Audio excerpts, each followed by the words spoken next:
Pasasalamat sa kabundukan ng Sierra Madre, ang pinakamahabang mountain range sa Luzon, na siya ring nagsasalba sa atin sa malalakas na mga bagyo. Pero bakit tila hindi yata natin ito pinapahalagahan?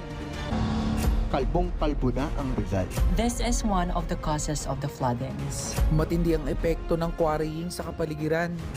Lumikha ng diskusyon online ang mga litratong kuha ng Filipino photojournalist na si Ezra Acayan, kung saan makikitang nakalbo ang bahagi ng isang bundok.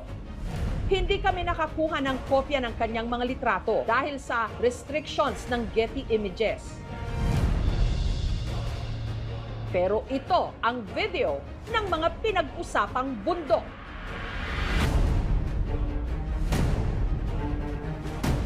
Makikita kung paano nakalbo ang ilang bahagi ng isang bundok.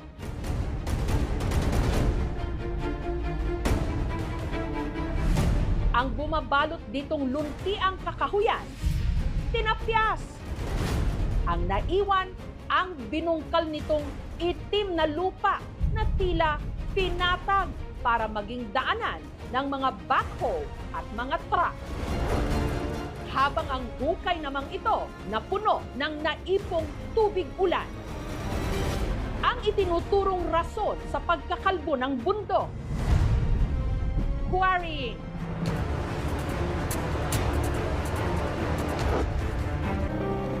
Yung mga naranasan nating pagbaha, landslide, hindi na po bago ito. Millions of years nangyayari na po ito sa atin. Nagbabago lang ng intensity or magnitude. So it's very important siguro na mag-adapt tayo, maging handa tayo, yung mga future infrastructures natin ay dapat well-adapted na dito sa situation natin. While we are doing yung mga mitigations na pwedeng gawin.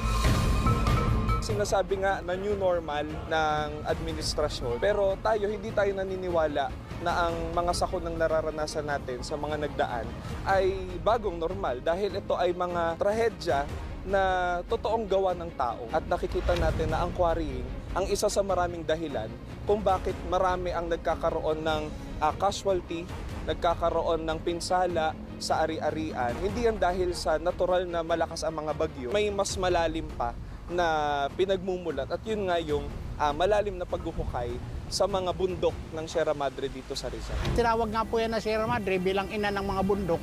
Napakalaking bundok yan. Depensa po yan sa kalikasan na siyang sumasangga sa panganib sa mamamayan. Mahabang panahon na po ang pagtatanggol ng Sierra Madre sa mamamayan. Ngunit bakit nila winawasak?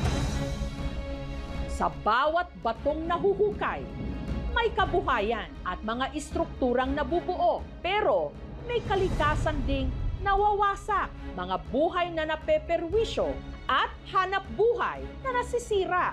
Huwag nating hintayin tuluyang bumuho ang mga bundok bago natin mapagtanto na sa huli, ang epekto at pinsalang naidulot nito sa atin rin ang bagsak.